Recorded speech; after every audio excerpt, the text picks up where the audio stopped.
When you end up in the wrong place, things just seem to go sideways. It wasn't my fault, though. I was sitting at a red light when a guy next to me waved for me to roll down my window. He pointed out that my tire looked low. I was grateful for the heads up, so I thanked him and drove into the Walmart parking lot to check it out. Sure enough, there was a screw stuck in the tire, letting out air. Annoyed, I thought, great, what now? I decided to fix it quickly, so I went into Walmart and bought a can of tire sealant, aka slime. Back at my car, I took out the screw, which was a bad move because the tire started hissing air even faster. I quickly put the screw back in, then rushed to the gas station nearby to pump some air into the tire. With only 15 miles left to home, I figured I'd keep an eye on it and use the slime if the pressure got too low. About 5 miles from home, I noticed the tire was still going flat. I stopped at a convenience store, but they didn't have an air pump. It was time to try the slime. I put it in the tire, and though some green goo came out, which is why it's called slime, the hissing stopped, and the leak seemed sealed. Just as I was getting back into my car, a huge pickup truck with giant tires pulled into the lot. The truck was so tall it looked like you'd need a ladder to get in. The driver must have been trying to make a statement. I recognized the truck from somewhere. The driver, a tall guy in cowboy boots and a big belt buckle, stepped out. I couldn't help but laugh at his outfit, but my amusement quickly faded when the passenger door opened and a stunning woman with jet black hair got out, catching my eye. I definitely knew her. It was Megan, my wife of 18 years. What on earth was going on? I was parked off to the side and they didn't even see my car. It's a company car, one of those small, boxy imports, so maybe it just blended in. They were holding hands as they walked into the store, and she was laughing up at him like she was having the time of her life. I felt like I'd been punched in the stomach. I couldn't breathe, couldn't move. I just stood there, completely frozen. Then it hit me where I'd seen that guy before. He worked at Megan's job. She's the office manager at a mental health clinic, and he's one of the caseworkers. I'd seen his truck at her work before, so what the heck was Megan doing with him? I couldn't remember his name for a minute, but then it came to me. Jerry Garner. But why wasn't Megan at work today? I had to find out. I got back in my car and waited. When they came out of the store, Jerry helped Megan into the passenger seat and they both had coffee cups. They drove off and I followed them at a safe distance. They pulled into our driveway and went into the garage. The door shut behind them and I couldn't see anything more. I waited for half an hour, but my tire situation was stressing me out. I kept checking it, but it seemed okay for now. After 2 hours, the garage door finally opened again and they drove past me. I held a folder up to my face just in case, but honestly, they were too wrapped up in each other to notice me. Megan doesn't get off work until 5, and it was only 2:30. I had plenty of time. My plan was to go in and see what I could find out. I had to pick up my 15-year-old daughter, Valerie, at 4. I had no idea how I was going to explain this to her.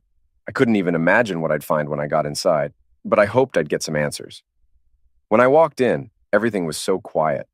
The only noise was the drip of that faucet in Valerie's bathroom that I'd been meaning to fix. The air conditioner was humming softly, but that was it. I looked around but didn't see anything too weird. I went upstairs and saw that the bed had fresh sheets. My heart just sank when I saw that. I ended up leaning against the wall and sliding down to the floor. I was completely numb. I must have sat there for about 30 minutes, just staring into space. My thoughts were all over the place, like I was in a daze. My stomach was starting to feel sick, so I got up and grabbed a Sprite from the fridge. I was feeling hot and sweaty, so I went to the bathroom. I rummaged through the vanity for a washcloth, soaked it in the sink, and splashed some cold water on my face. It made me feel a bit better. That's when I noticed something else. The shower floor was wet. They must have taken a shower before heading back to work. I went back to the bedroom and sat on the edge of the bed, feeling like I was in a trance. This was the bed where Megan and her lover had just been. The thought made me jump up, horrified. This was where it had all happened. I had no clue what to do next. Well, getting a divorce from Megan was a given, but beyond that, I was completely lost. I didn't know any lawyers and had no idea how to start, and I still had to pick up Valerie from school. What was I going to tell her? I felt totally overwhelmed and confused. I stumbled out to the car, feeling like I'd been partying nonstop for days. My head was pounding and I looked like I'd been hit by a truck. I knew I shouldn't be driving, but I couldn't leave Valerie waiting. It hit me hard. She's really the only person I can truly rely on right now. My little girl needed to be okay, and I had to make sure she was. Everything I did from now on had to be about her.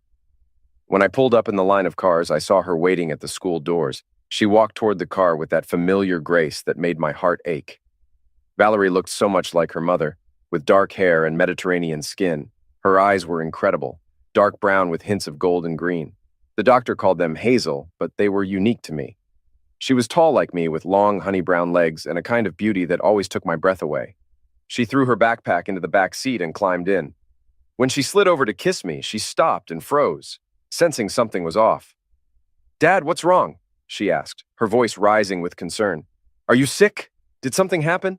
Is Mom okay? What's going on?" Her fear was clear and I had to say something. "I'm okay, kitten," I said, trying to sound reassuring. "No one's hurt or sick or anything. I just need to talk to you. Let's go to the park and I'll explain everything there. Please don't ask any more questions until we get there, okay?" "Okay, Dad, but you're kind of scaring me," she replied. "I know, kitten, but everything's going to be all right," I told her, hoping I wasn't just trying to comfort myself. The drive to the park only took about 5 minutes. I'd pushed her on those swings more times than I could count. Megan and I had spent countless hours on those benches watching her play. Were those days of happiness all I had left? Just memories of better times?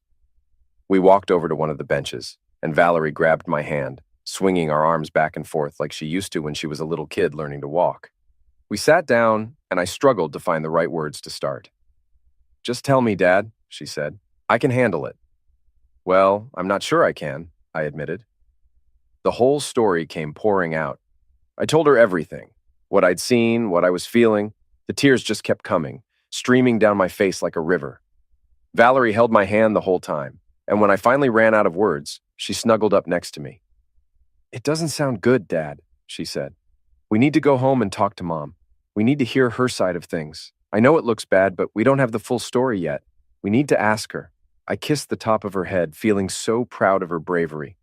She tugged on my hand until I stood up. "Do you want to drive?" I asked, knowing she'd just gotten her learner's permit. Her eyes lit up with excitement. A shadow crossed her face for a moment as she thought about it, but then she smiled and agreed.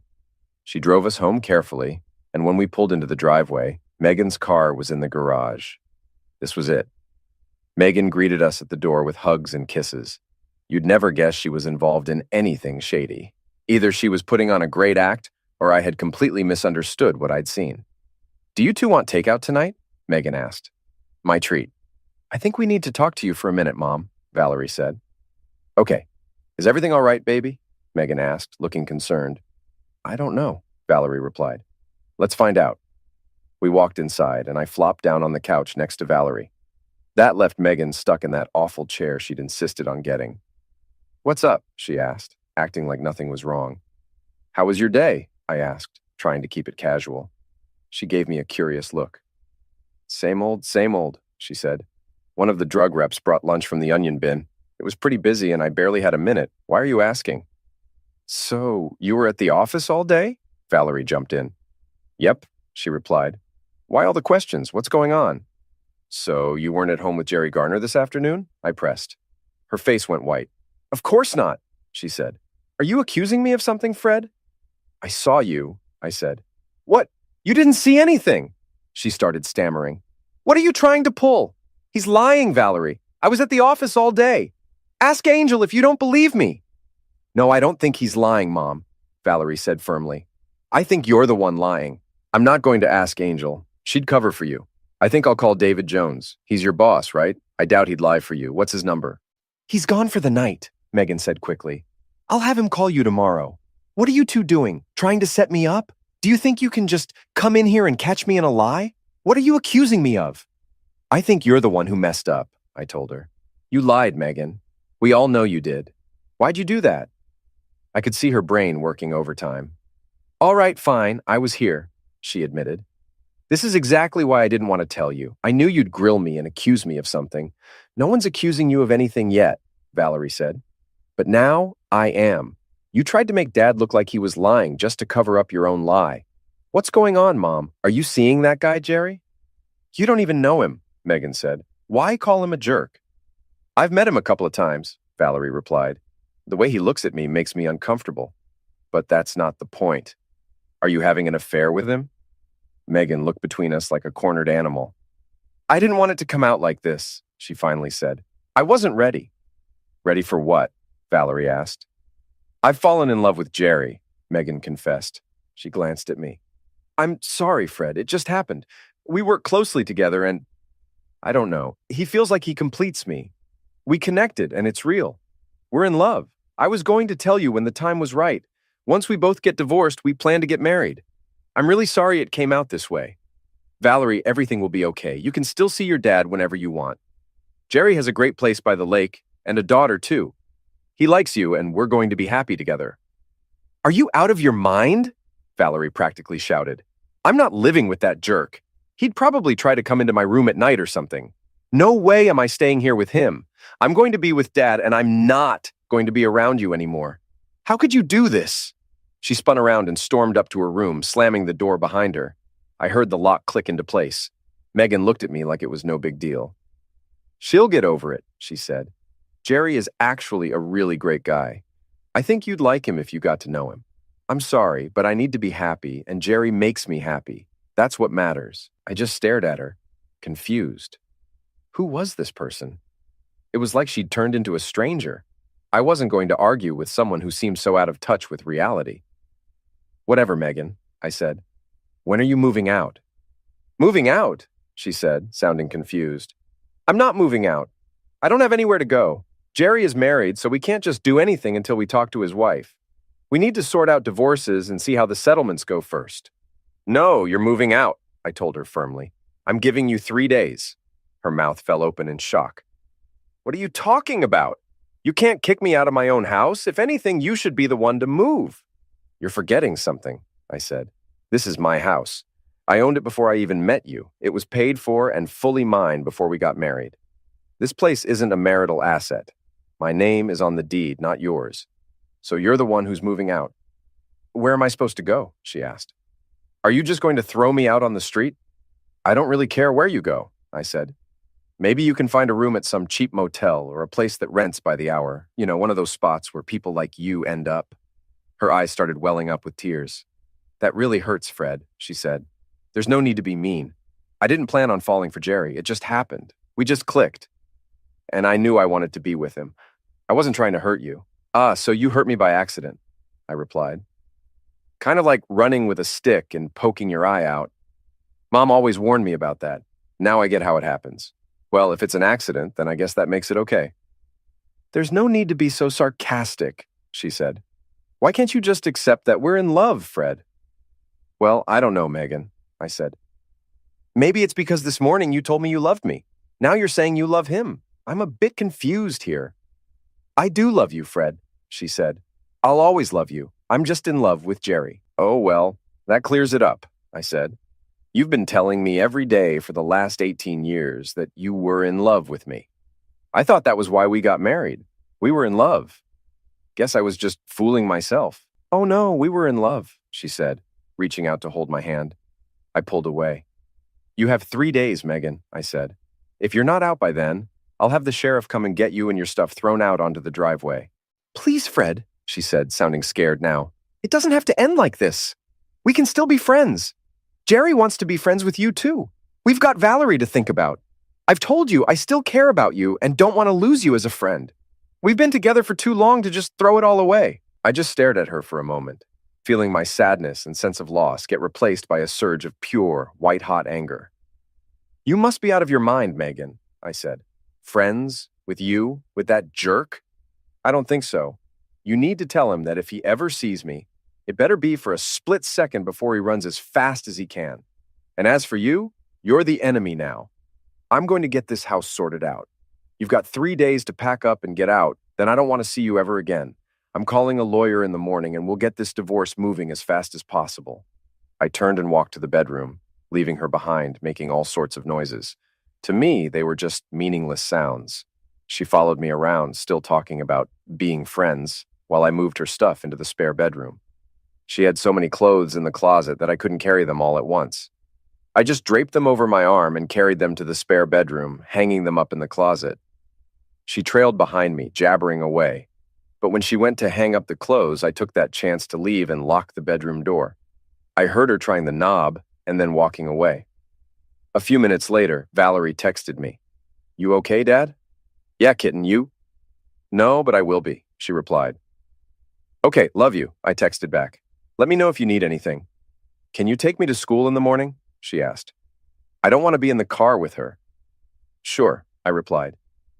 I got into bed and laid there for hours, trying to figure out what to do next. I must have fallen asleep around 3, and then my phone alarm went off. I got up, took a quick shower, and called my boss. I told him I was going through a divorce and needed some time off. He told me to take as much time as I needed and was really understanding about it. I went ahead and made some coffee, had a couple of cups, and fixed breakfast for Valerie and me. She came down right on time, looking as lovely as ever, and scarfed down her food. Megan eventually came in, grabbed a cup of coffee, and tried to chat with us, but we didn't pay her any attention. It was time to take Valerie to school, so Megan asked her if she was ready. Valerie just stared at her, then turned to me and asked, You ready, Dad? I jingled the keys, and Valerie grabbed her backpack. Fine, you two can act like toddlers if you want, Megan said. She huffed off to get her purse, gave us one last dirty look, and left. I dropped Valerie off at school, and she gave me a kiss before heading in. I stayed in the car for a bit, watching her go inside. I started thinking about my friend Dan. He'd just gone through a divorce, so I figured I'd call him and see which lawyer he used. Dan didn't recommend his own lawyer. Instead, he suggested I use his ex-wife's attorney. He gave me the name, and I looked up the number. When I called, a woman answered and put me on hold after I explained what I needed. She said she could see me that afternoon, so I scheduled an appointment. I had some investments to sort out, which would be tricky. To prevent Megan from racking up credit card debt, I called and lowered the limits on our cards to $500 each. It would be inconvenient for me too, but I wasn't about to foot the bill for her plans. My meeting with Elizabeth Baxter didn't start off smoothly. She seemed to have some wrong ideas about why I was there and needed to clear that up before we could dive into the details. She assumed I was leaving Megan for a newer model, and I needed to correct that impression first. I told her, You've got to reconsider. Megan's been cheating on me with a coworker. They're both married and planning to divorce their spouses to be together. She looked uncomfortable and said, I'm sorry, but I can't take on a case like this. I just couldn't live with myself. I get it, I said, but we have a daughter and I want to handle this as smoothly as possible. Do you think I have a shot at getting custody of her? It's possible, she replied. Legally, either parent can be considered for custody. In reality, though, fathers often have a hard time getting custody, especially of teenage girls. How old is she? And does she want to stay with you? She's 15, I said, and she's told me she wants to stay with me. That helps a lot, she said. In this state, kids over 14 can choose where they want to live, and younger kids' preferences are also taken into account. If she were younger, it would be tougher, but being 15 and wanting to live with you should really support your case. It shouldn't be too big of an issue. Just do your best, I said. I went home, feeling uncertain about what to do next. I knew I needed to take action, but it had to be legal. I couldn't afford to end up in jail. It would mean losing Valerie, and I wasn't going to let that happen. I needed to figure out my options carefully. I had to be cautious. After all, you don't want to set fire to someone's house and accidentally burn down your own. It was going to take some serious planning and thought. I figured Jerry's wife was probably as clueless as I was, so the first thing I needed to do was let her know. I made a mental list of what I needed to do. Telling her family was definitely top of that list. Megan's parents loved me and adored Valerie, so I had to tell them too. But I wasn't sure how to break the news. I also planned to make sure all our friends knew, and I figured I could stir up enough of a social media storm to really make things interesting for them. That was my main focus. Megan had a family Facebook account, and I was pretty familiar with it since I used Messenger and poked around on it now and then. I did some digging and found out that Jerry's wife was active on Facebook too. I took some screenshots and posted on Megan's page about the divorce, saying she'd found her soulmate in Jerry and included a picture of him. Then I changed the password and logged out. It felt good to do that. I was curious to see how long it would take before her friends and family started blowing up her phone and Facebook. I hoped Jerry's wife would get the message. I didn't know her, so I felt a bit bad about the chaos I was causing her. But if she was anything like me, she'd prefer to know the truth rather than stay in the dark. I called my mom next. The conversation went pretty much how I expected.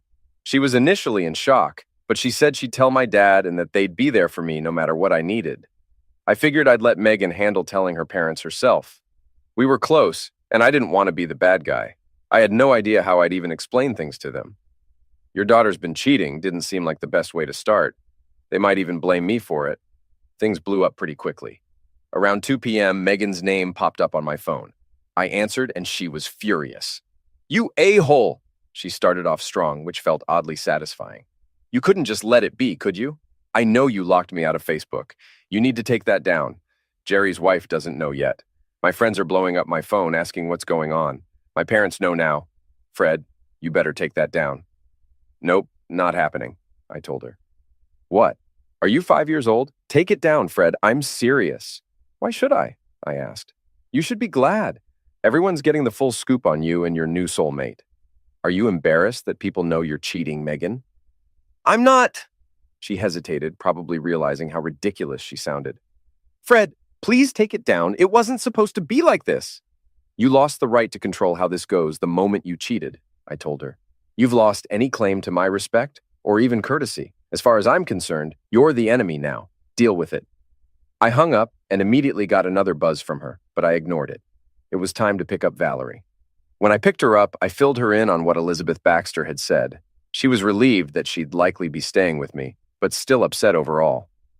"What's up with Mom, Dad?" she asked. "I love her, but she's always seemed a bit off. It's like she's never really grown up. Not like you.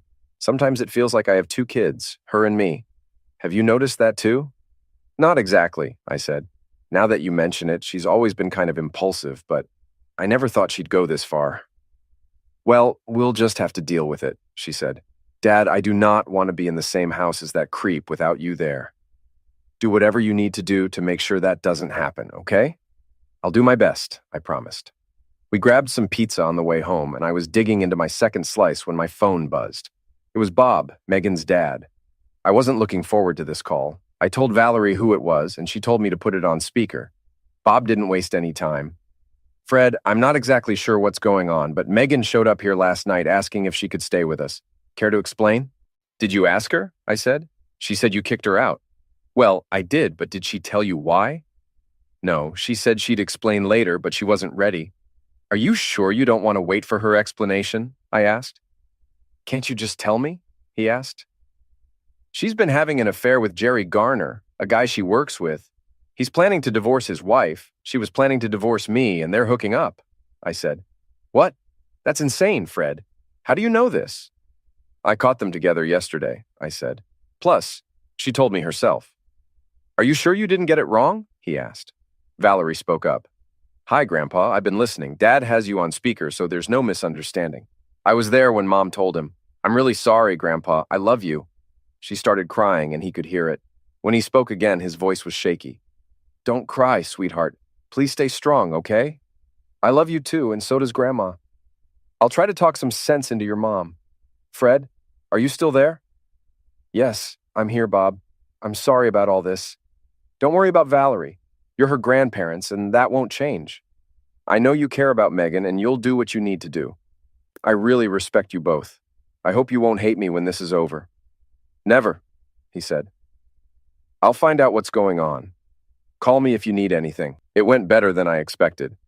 Life throws curveballs, and you just do the best you can. No need to get into all the details of the divorce. Most people know how it goes. It's long, tough, and never really gets easier. Megan was apparently delusional, thinking she'd get custody of Valerie. That didn't happen. Miss Baxter was as good as they say, and I ended up with full custody because Valerie wanted to live with me.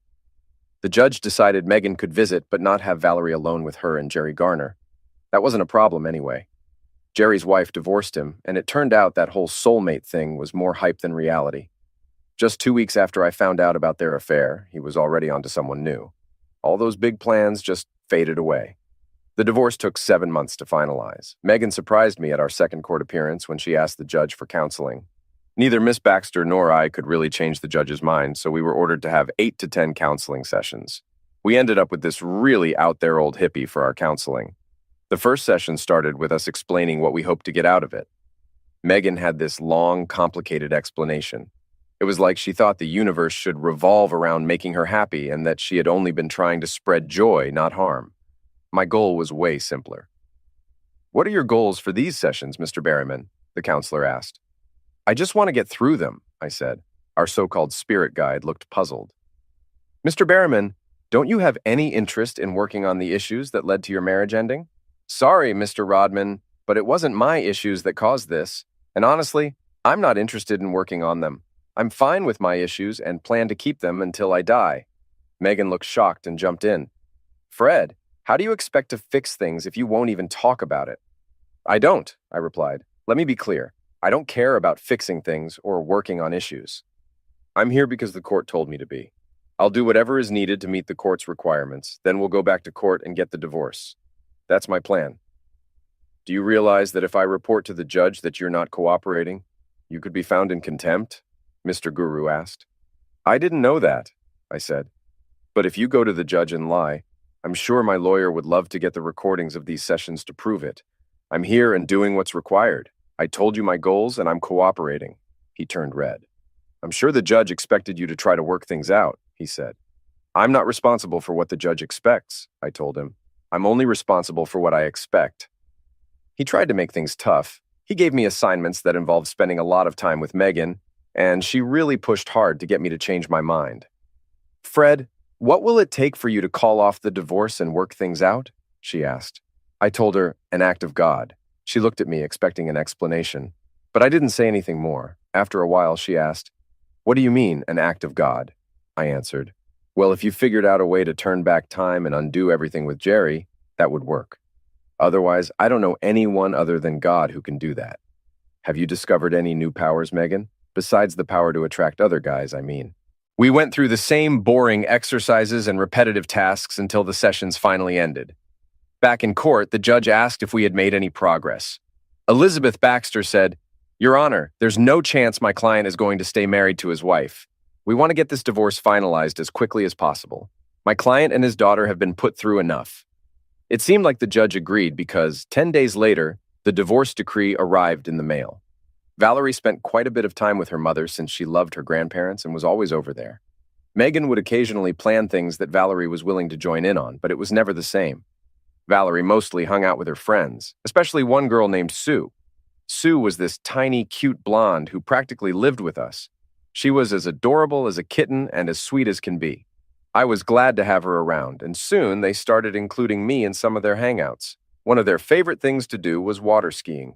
We had a boat, so during summer vacation, we usually spent most Saturdays at a nearby lake. One Monday, Valerie and Sue asked if we could go to the lake for the weekend, take the RV, and stay until Sunday evening. Since my schedule was pretty open, I thought it was a great idea. Valerie and Sue spent the whole week planning, and by Thursday we had packed up everything they wanted to bring. On Friday afternoon, a new red Jeep Cherokee pulled into our driveway. Sue jumped out, and a woman who looked just like her got out of the driver's side. Valerie ran over and gave this woman a big hug. She then brought the woman over to me. Dad, Valerie said, this is Julie. She's Sue's mom. I know you haven't met her yet. Julie reached out her hand and said, Hi, Fred. The girls have talked about you a lot. Thanks for inviting me this weekend. Honestly, I've been a bit jealous because they spend so much time with you instead of me. She gave me a playful smile, and I immediately saw where Sue got her charm. I glanced at Valerie, and she shot me a serious look. My knees almost gave out, and I knew when to give in.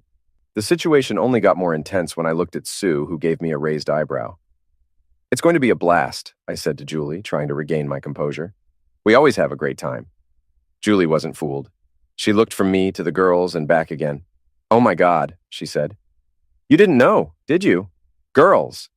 Julie didn't get a chance to say much more before she was swamped by hugs, kisses, and pleas.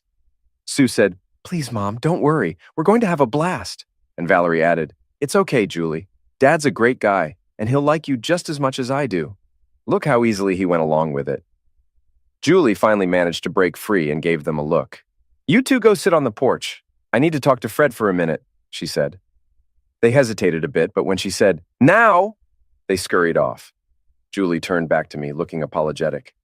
I'm so sorry, Fred. I didn't realize. I think I should take Sue and go. She's going to be grounded for a month. This is so embarrassing. She seemed so small and flustered that I took a step forward and gave her a hug. At first, she tensed up, but then relaxed. Yeah, it is embarrassing, I said. They're a bit mischievous, but they're harmless. Let me guess. You're not married? Julie looked up at me and laughed. She was really cute. No, I'm not. Do you think that's what this is about? I'm pretty sure, I said. Here's the thing. You're all packed. You've got the weekend free. The weather's going to be amazing at the lake, and You know I'm not a bad guy since you've been around Valerie. So why not just go with it? It'll be fun, and we can maybe give the girls a little lesson. What do you think?" She looked over at the girls who were watching expectantly and said, "Okay, let's do it." I gave the girls a thumbs up, and they jumped up, excited to join us. I heard Valerie shout, "Yeet!" as they rushed over. I stopped them and put an arm around each of them. "Hey, girls, that wasn't very nice," I said. Sue looked up at me and grinned, doing her best Skeletor impression. "I am not nice." The girls had me laughing so hard I couldn't continue. They were just too cute and innocent. I said, "I see what you're doing, but seriously, stop. You can't just play matchmaker with other people's lives." Valerie tried to defend herself. "But I really like Jules, and I didn't know how to get you to meet her." "Well, you could have just told me," I said. She looked a bit down, so I softened. "It's okay, kitten. Just don't do it again, all right?" She perked up right away. Sue grabbed my arm and said, "Let's go. I'm so excited. This is going to be awesome, Fred. You'll see." Julie chuckled. "I think sick nasty is supposed to be a big compliment, Fred. And she's right. We're wasting daylight." We grabbed a couple of bags from Julie's Jeep and climbed in. With the boat hitched and a quick stop for propane, we were off. It took us about half an hour to get to the lake, and Julie sat up front with me while the girls blasted some terrible music through their Bluetooth speakers. We chatted and got to know each other. Turns out Julie runs her own insurance company and also does financial planning. As I glanced at her while talking, I thought, man, she's really cute. I imagined Sue would look like her when she got older. Julie looked a lot younger than me, but she was only 3 years younger. She was petite, with light blonde hair that fell to her lower back and a nice tan. She had big brown eyes, high cheekbones, and a heart-shaped face with a widow's peak. She was dressed in jeans and a button-up top, and she had a slender, willowy build. I didn't want to seem creepy, so I tried not to stare until we got to the lake. We parked the boat and then the RV, and the girls told me to get out while they changed. I used the time to hook up the water. Once they were done, I changed into my trunks and a t-shirt, and we were ready to hit the lake. We packed up a cooler with drinks and set off. After we got out of the no-wake zone, I really opened it up and we sped a couple of miles down the lake. The girls were eager to ski, so they shed their long t-shirts and got into their usual ski gear. They looked great, but Julie really stood out. Julie was tiny, but she had this impressive, all-woman vibe going on. When she turned to watch the girls skiing, I couldn't help but notice how amazing she looked in her swimsuit. It wasn't super trendy, but it fit her perfectly. Her swimsuit did a pretty good job of covering her curves, but it was a struggle, especially her backside, which was firm and perfectly shaped. When she caught me staring, she just smiled and winked. She had a petite frame, and everything about her was just right. "Done?" she asked, her smile making the moment feel relaxed. Her teeth were perfect, too. I laughed and said, "For now. Julie, you know how you look. I'm a guy. What can I say?" She moved closer so she could talk to me and keep an eye on the girls. We spent the next 3 hours skiing, and Julie turned out to be really good at it. She drove the boat while I took my turn, and she was skilled at that too. I wasn't as good as she or the girls, but I managed to hold my own. When we got back to the park, everyone changed into their comfy wraps. Even though the RV had a perfectly good kitchen, the girls wanted to cook outside. So we set up the camp stove and I got a fire going in the grill. I tossed bratwursts on the grill while they chopped up potatoes and onions and opened cans of pork and beans. We'd prepped and packed some meals before, but there's something about camp cooking that makes everything taste better. We settled down at the picnic table that came with the site, and it felt like we'd all known each other forever. Julie started going by Jules, which the girls loved, and she started calling me Freddie. A few times, the girls mentioned that Jules wasn't married, so I finally asked her about it. "You're gorgeous, funny, smart, and you've got your own business. Why hasn't some guy snatched you up yet?" She paused for a bit before answering. "Well, the main reason is Sue," she said finally. "I was pretty young and naive. I was in my senior year of college and thought I'd found the love of my life. I found out I was pregnant a week before graduation. I wasn't too upset because we had talked about getting married as soon as we finished school." "I'm guessing that didn't work out since you're talking about it like it's in the past," I said. "Nope," she confirmed. 3 days after I told Brad about the baby, I found out he'd been cheating on me for a month. I kicked him to the curb and didn't look back. When Sue was born, I didn't have time for dating. Then I got wrapped up in building my business. By the time I had a moment to think about dating again, I realized I had this amazing gift in Sue, and everything I did had to include her. "I get it," I said. I feel the same way about Valerie. As long as I've got her, she's my top priority. She's been my rock for the last 18 months. Julie put her little hand on my arm and said, I know. She talks about you all the time with Sue and me. I'm really sorry, Freddie. Yeah, life can be tough sometimes, I agreed, and we both sighed. We glanced over and saw Valerie and Sue watching us with big, loving smiles from their camp chairs under the awning, whispering to each other. I really care about your daughter, I told Julie. It feels like she's almost mine with how much time she spends with us. She cares about you too, Julie replied. She told me recently that you're like the father she never had. I saw Julie's eyes fill up with tears and one dropped down her cheek. I gently wiped it away with my finger. She's a fantastic kid, I said. You've done an amazing job raising her. It must have taken a lot of courage to do it on your own. Julie smiled through her tears, stood up, gave me a quick kiss on the cheek, and joined the girls. The weekend was awesome, and when it was time for Julie and Sue to head home, I went up to her car and tapped on her window. Hey, Jules, would you be interested in going out with me next Friday? I asked. Sue squealed with excitement, and Jules gave me one of her big, bright smiles. What time? She asked. How about 6? I suggested. We'll have dinner and do something fun afterward. And is it okay if Valerie stays with Sue while we're out? That sounds perfect, and of course, Jules said. She gave me another kiss on the cheek, and then they were off. Valerie was waiting for me at the door. So, did you ask her out? Did you give her a kiss? She asked eagerly. I gave her a hug and gave her a playful swat on the bottom. Yep, I did, and it's none of your business. She let out a squeal, just like Sue did. I knew it. She's perfect for you, Dad. I love her so much, and Sue is like a sister to me. I shrugged. Whatever happens, happens, Valerie. You can't force these things. Stop trying to play matchmaker. She snuggled into my chest. I know, Dad, but you were never going to do anything about it on your own. Not that I mind being the only woman in your life. I chuckled. You'll always have a special place in my heart, Valerie. You're my baby, and that's never going to change.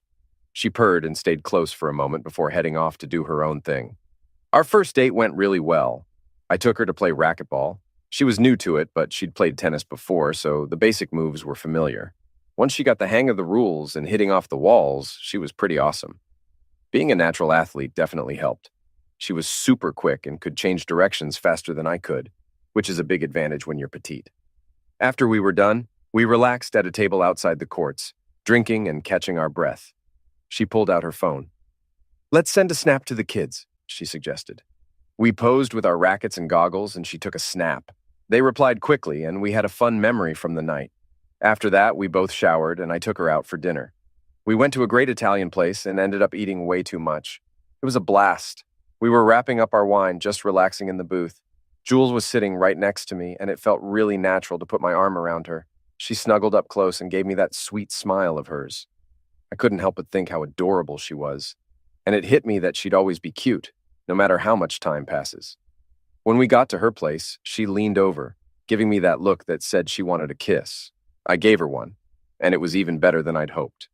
It was a long, satisfying kiss with her soft, plush lips, and she tasted like wine and cherry chapstick. As we pulled apart, I noticed the curtains moving slightly. Looks like we might have an audience, I said with a grin. She laughed, sounding a lot like her daughter. I'm not surprised. You know they're trying to set us up, right? Does that bother you? I asked. She blushed a bit. Not at all. I like everything I know about you, Freddie. Same here, I said. Let's go inside before they start tearing down the curtains. We kept going out every Friday for 4 months, and things kept getting better between us. I didn't want to rush her, but our dates were getting pretty hot and heavy. I found that I enjoyed having her as a friend just as much as I did having her as a girlfriend. We were constantly in touch, talking on the phone, exchanging funny snaps and texts throughout the day.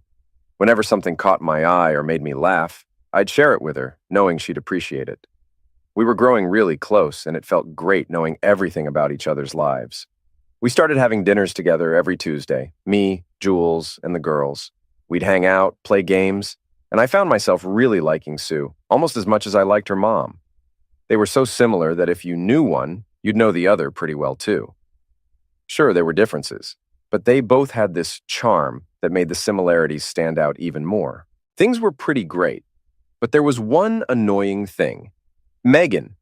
She was still in Valerie's life, which meant she was still in mine. I wanted nothing to do with her. Just seeing her made me frustrated. She'd always try to strike up a conversation whenever she picked up Valerie or when I dropped her off at her grandparents' place, where Megan was living now. She'd lost her job at the clinic with Jerry and was working at a different place across town. If she started getting on my nerves, I'd ask her if she'd heard from Jerry. That usually shut her up. One time she asked me, "How long is it going to take for you to forgive me?" "Forgive you? For what?" I shot back. "As far as I know, you don't think you did anything wrong. I've never heard you say, 'I'm sorry, Fred. I was wrong. I'm sorry for trying to make Valerie think you were lying or for trying to take her away from you. I'm sorry for messing up the divorce or for cheating on you with that jerk.'" Of course, she didn't say any of that. She couldn't own up to her mistakes. I wasn't sure what forgiving her would even involve. I'd moved on and found peace. I didn't forget what happened, but I wasn't going to waste my time being bitter. People make mistakes and sometimes do really crappy things, but you just have to accept it and move forward. At first, I wanted to get back at both Jerry and Megan for what they did. But soon enough, I realized that their punishment was just being themselves. They had to live with the choices they made, and I needed to move on and focus on my own life. I wanted to put all the lying and cheating behind me and live my best life.